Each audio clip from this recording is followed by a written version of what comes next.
दोस्तों बात करेंगे आज स्टॉक एक्सचेंज में इतना बड़ा क्रैश हुआ। 1000 पॉइंट गिर गया। जी हाँ, बिल्कुल 1000 पॉइंट गिरा और हालात वास्तव में ही काफी क्रिटिकल हुए।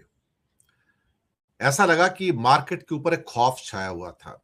1065 पॉइंट्स, जी हाँ 1065 पॉइंट्स आज सेंसेक्स गिरा।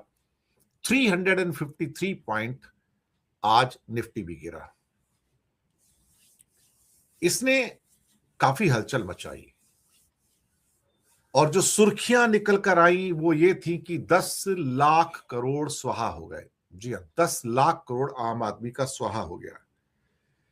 यह अपने आप में चौंकाने वाला इसलिए था कि पिछले कुछ दिनों से हम ये देख रहे थे कि कहीं ना कहीं जो मार्केट में कमजोरी है जियोपॉलिटिकल सिचुएशन के कारण वो गहराती जा रही है। 7 हफ्ते के अंदर अंदर 3800 पॉइंट सेंसेक्स गिरता है। जी हाँ, 3800 पॉइंट। हालांकि पिछले हफ्ते करीब 2200-2300 पॉइंट से ज्यादा गिर गया था। बीच में थोड़ा सा एक मौका आया था जब बैलेंस होना शुरू हुआ था, लेकिन अचानक से मार्केट में गहराता हुआ संकट, जियोपॉलिटिकल संकट, शायद पूरा का पूरा स्टॉक एक्सचेंज उसको बर्दाश्त नहीं कर पाया और रेत के महल की तरह भरभरा कर साहब गिर गया पूरा का पूरा हमारा सेंसेक्स। 10 लाख करोड़ गए। मुझे लगता है कि उसके जो कारण हैं उसके ऊपर बात करनी बहुत जरूरी है कि इतना खौफ क्यों है, इतना डर क्यों है। ऑफ कोर्स ट्रंप का डर है, मैं मानता हूं। भारत के द्वारा जो कुछ ना कहा जाना उसका भी एक डर है कि हम रिप्लाई नहीं दे रहे हैं। और इसमें बजाज फाइनेंस हो या सन फार्मा, इंडिगो, रिलायंस, टीसीएस, बड़े बड़े शेयर आज धराशायी हुए। शेयर क्या, बड़े बड़े शेयर धराशायी हो गए आज तो। लेकिन काफी जो निशान थे लाल निशान आए आज देखने को मिले हैं। आईटी शेयरों में बड़ी गिरावट देखने को मिली। जी हाँ, बड़ी गिरावट, जमकर बिकवाली की और 2 महीने के सबसे निचले स्तर पर पहुंचे। विप्रो के शेयर 3% और एलटी माइंड ट्री के शेयर 6% तक गिरे। ग्लोबल सेंटीमेंट बहुत ज्यादा डर में है। ट्रेड वार का खतरा बढ़ चुका है। ग्रीनलैंड का इशू इन्फ्लेट हो चुका है। 8 यूरोपीय देशों को ऊपर 10% का टैरिफ लगा दिया गया है। फ्रांस 200% टैरिफ लगाने की धमकी दे रहा है। यानी कि मार्केट में कोई ऐसा इवेंट ही नहीं है जिसको यह कहा जाए कि जो उसको प्रॉप अप करे, ऊपर लेके जाए। तो लगातार मार्केट के अंदर गिरावट आ रही है और सोना और चांदी एक ऐसी ऊंचाई पर पहुंच गए। सोना पहली बार $4700 प्रति औंस पर पहुंचा। चांदी 3 लाख क्रॉस कर गई, 3,30,000 तक पहुंची साहब। ऐसे हालात हो गए 3,30,000 तक। जबकि एमसीएक्स के ऊपर आज 3,18,000 की बात की जा रही थी दोपहर को। अल्टीमेटली हम उनकी फैक्टर्स पर आना चाहेंगे, वो फैक्टर जिसके कारण जो मार्केट्स डाउन जा रही हैं। जी हां, बिल्कुल डाउन जा रही हैं।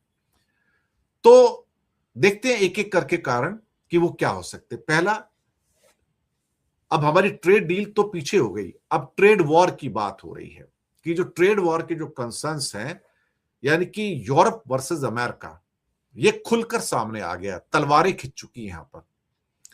दूसरी बात, rising US treasury bond yields, और ये अपने आप में चीजों को ट्रिगर कर रही हैं।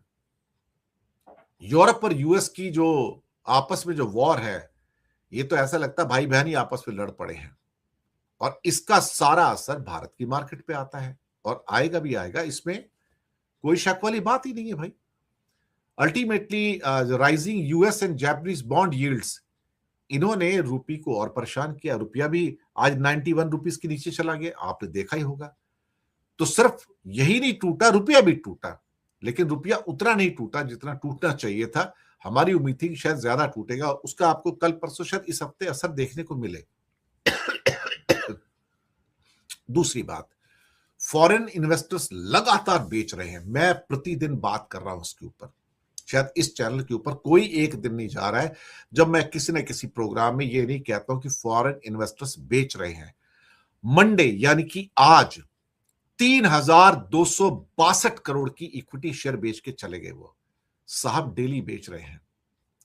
आप सोचो कि कोई एक फॉरेन इन्वेस्टर्स नहीं है, अभी बहुत सारा ग्रुप है इनका। तो ये 1.25-1.5 साल से बेच रहे हैं, तो कोई बेवकूफ तो नहीं है ना ये लोग।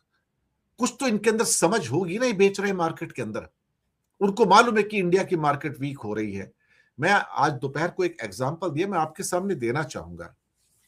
आपको याद होगा, अगर आप इसे मेरे जो लोग प्रोग्राम देख रहे हैं यस और नो लिख सकते हैं, आपको याद होगा कि कुछ 1-2 साल पहले की बात है, 3 साल पहले की बात है कि गुजरात के मोरबी के अंदर एक पुल गिर गया था।